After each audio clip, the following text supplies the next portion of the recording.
Bonjour, bienvenue au micro-salon de l'AFC 2018. Je suis Luc Barra, chef de produit cinéma chez Panasonic.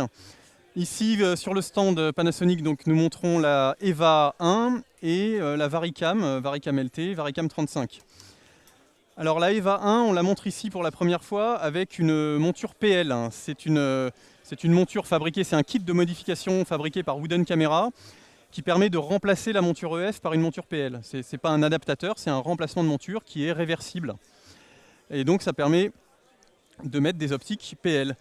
La EVA 1 donc, est une caméra qui est disponible depuis novembre dans un prix public qui est d'à peu près 7 290 €. Et c'est une caméra qui est prévue pour être une caméra de cinéma compacte. Alors compact, on voit bien, c'est un corps de caméra qui fait 1,2 kg, qui est extrêmement compact. On peut retirer très rapidement les poignées. La batterie ne dépasse pas, la monture est essentiellement à l'intérieur de la caméra. Donc on a une caméra très compacte pour aller sur des drones ou des stabilisateurs. Cinéma parce qu'on a repris la technologie de la Varicam, c'est-à-dire qu'on a un capteur Super 35 avec un filtre de Bayer, des pigments qui sont exactement ceux de la Varicam et donc qui donnent le même espace couleur de la Varicam, le Varicam Gamut. On a également le même log et donc on a la même color science que la Varicam. Et donc on va avoir des images qui matchent parfaitement entre une Varicam et une EVA. Donc ça c'est un atout de la EVA 1, c'est qu'on va l'utiliser comme deuxième caméra par exemple sur un tournage en Varicam. Et au lieu de passer du temps en post-prod à essayer de faire matcher les couleurs de la caméra B, eh ben, on va passer du temps à faire ce qu'on aime, à créer un look à l'image. Voilà, c'est un capteur 5,7K. Alors pourquoi 5,7? C'est pas un chiffre farfelu. C'est parce qu'on veut matcher avec les recommandations de la 4K qui est d'avoir 2000 lignes réellement visibles sur l'image. En HD, c'est 1000 lignes, en 4K, c'est 2000 lignes. Et pour avoir ces 2000 lignes, il faut un suréchantillonnage au niveau du capteur qui est d'un ratio à peu près de 40%, c'est-à-dire qu'il faut 5,7K pour avoir de la vraie 4K. De la même manière que certains constructeurs que vous connaissez font du 2,8K pour avoir du 2K. Et bien ici, on fait 2 fois 2,8K, c'est-à-dire 5,7K pour avoir du 4K. Donc on a une caméra qui matche parfaitement aux recommandations 4K en termes d'espace couleur, puisqu'on a un espace couleur supérieur au BT2020. En termes de dynamique, 14 diaph plus, alors 14 diaph pour la EVA, qui va permettre de faire du HDR. On a d'ailleurs une courbe HLG dans la caméra pour sortir directement en HDR. On a une monture PL, un capteur Super 35, avec une vraie résolution, donc 4K, 2000 lignes. Que dire de plus? On enregistre sur des cartes SD, des simples cartes SD qu'on peut trouver dans le commerce facilement. Alors simple, il faut quand même des cartes assez haute vitesse. Alors il faut au minimum des V60 si on veut faire la plus haute qualité d'enregistrement, qui est donc du 4K, 422, 10 bits à 400 mégabits par seconde. Ça c'est la qualité maximale en intra-image. On va aussi pouvoir enregistrer en RAW. On a une sortie SDI qui permet de sortir du RAW en 5,7K jusqu'à 30 images secondes, en 4K en croppant un peu jusqu'à 60 images secondes, ou en 2K jusqu'à 220 images secondes. Alors les codecs intra et le RAW, je vous en parle, mais c'est disponible avec la version 2 de firmware qui va sortir le 30 mars. Donc dans cette version 2, on va trouver les codecs intra-images, on va trouver le RAW, on va trouver également des solutions de remote un peu améliorées, c'est-à-dire qu'on va être compatible avec les remotes classiques qu'on trouve dans le commerce, de Lebec, de Varizoom, de Manfrotto, des choses comme ça. On va également avoir, c'est encore à l'étude, mais c'est très probable que ce soit dans le firmware, la possibilité d'utiliser l'application de contrôle qu'on peut mettre sur iPad ou sur smartphone avec une liaison filaire, donc beaucoup plus stable, plus professionnelle, en tout cas quand on veut piloter la caméra, si elle est sur des drones ou si elle est sur... alors sur des drones, non, il faut un fil un peu long, mais si elle est sur de la machinerie, voilà. Voilà pour la petite EVA. On a également des filtres neutres intégrés. On a également un filtre infrarouge qu'on a mis sur la roue de filtre. Donc ça c'est intéressant parce que très rapidement avec un bouton, on va pouvoir mettre ou supprimer le filtre infrarouge pour des gens qui veulent tourner en infrarouge, surtout par exemple pour du documentaire animalier, quand on a besoin de tourner la nuit. Ça fait des couleurs un petit peu spéciales. On peut terminer en noir et blanc, mais on va capter des choses qu'on ne pourrait pas capter avec le filtre infrarouge.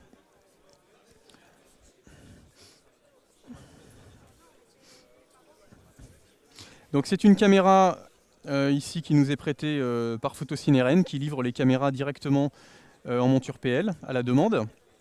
C'est une caméra qu'on va trouver déjà chez beaucoup de loueurs. On a actuellement pas mal d'utilisations comme caméra B justement sur des films, des longs métrages même, avec des Varicam 35 ou en caméra B même avec des Arri Mini, j'ai quelques exemples en tête. Voilà, c'est assez impressionnant je trouve de voir maintenant avec une caméra à un prix qui est le quart ou le cinquième d'une caméra très professionnelle.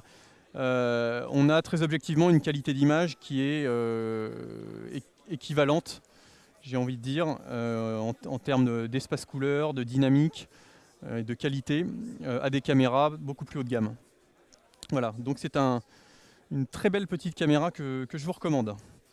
Effectivement, j'ai quelques feedbacks de professionnels. Alors certains qui ont tourné avec les deux Varicam 35 et EVA, qui m'ont confirmé, qui étaient assez contents du rendu. Puisque effectivement les images matchent très bien en couleur, ils étaient très contents de ça, ça fait gagner du temps.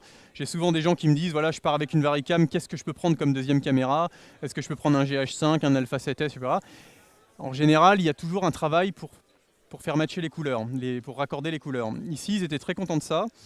On a un peu plus de piqué sur le capteur qui se voit. Alors souvent, il filtre devant parce que c'est un peu plus piqué que la Varicam.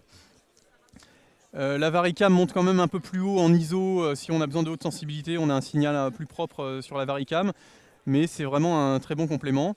J'ai des exemples aussi de personnes qui ont tourné avec des Arri Mini et des EVA sur des longs métrages, hein, notamment un chef-op allemand qui a tourné comme ça. Et qui m'a dit qu'en post-prod, ils sont tout à fait surpris de voir qu'on peut vraisemblablement pas voir de différence de qualité notable entre une Arri et une EVA, en termes de reproduction de couleurs, de performance, de dynamique, etc.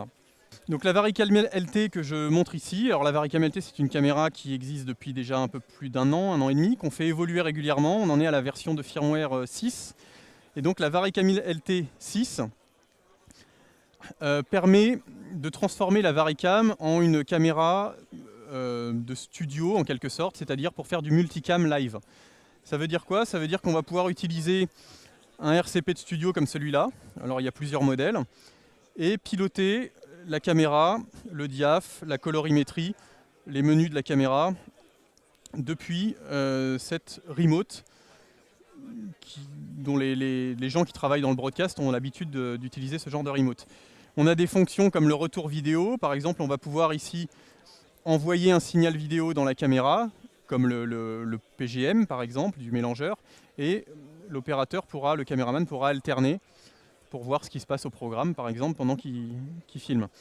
On a la gestion du Tolly, par exemple, le Tolly venant du mélangeur vidéo va pouvoir s'allumer à l'extérieur et à l'intérieur du viseur. On a un système comme ces caméras enregistrent en log, on a plusieurs techniques d'étalonnage possibles. On va pouvoir faire ce qu'on appelle des shading. Alors pour les gens qui sont habitués, qui viennent du monde du broadcast et de la télé, ils vont en général, si on est en log, partir d'une lutte et retravailler les corrections à partir des commandes de gain, de noir, de pédestal classiques d'un RCP. Pour les gens qui viennent du cinéma, on va pouvoir aussi partir d'une lutte, mais ensuite travailler avec ce qu'on appelle des CDL, c'est-à-dire les réglages qu'on a, par exemple, vous savez, sur DaVinci, les boules de couleurs. On peut avoir un software de live grading et faire en direct donc, ces corrections à partir de CDL. On peut aussi traiter des CDL à partir de la télécommande. On peut aussi faire une sélection de lutte et de CDL.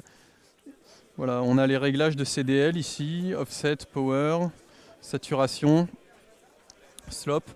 Voilà, donc ce système est intéressant parce que selon qu'on vienne du broadcast ou du cinéma, on va préférer utiliser soit le système de shading du broadcast, soit le système de lutte CDL du cinéma. Et dans tous les cas, on va pouvoir enregistrer en 4K en log dans la caméra, avec ou sans les shadings.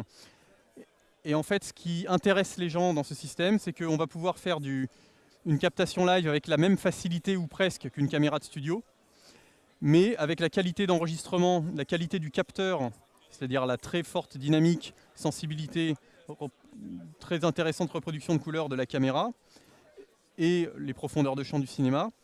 Et en même temps, on va avoir un enregistrement de très haute qualité en 4K. Si on voulait faire une captation et un enregistrement en 4K avec des caméras studio, il faudrait des mélangeurs 4K, des enregistreurs 4K. Ça serait quelque chose de très, très coûteux. Ici, avec un prix plus raisonnable, on a une vraie captation 4K. La petite EVA 1 est déjà disponible depuis le mois de novembre. Le prix public est de 7 290 €. On a un kit de modification fait par Wooden Camera qui coûte à peu près 500 $. La Varicam LT, c'est une caméra dont le corps est à 18 000 €. On a un viseur à 6 000 €. On peut mettre n'importe quel viseur puisque c'est de la connectique SDI. Et si vous voulez un kit complet avec les montures d'épaule, le grip, la monture PL, etc., on va être dans les 25 000 €. Disponibilité immédiate, la version 6 sort en février, donc dans quelques jours. Et pour la EVA, la version 2 sort le 30 mars, donc avec tous les nouveaux codecs, le RAW, les solutions de remote. Et également, j'en ai pas parlé, le 50i pour les broadcasters qui veulent des formats d'enregistrement en 50i. On a rajouté ça dans la caméra qui au départ était destinée plus à de la production, donc captation en mode progressif. Mais on va rajouter l'entrelacé, donc le 50i pour les broadcasters.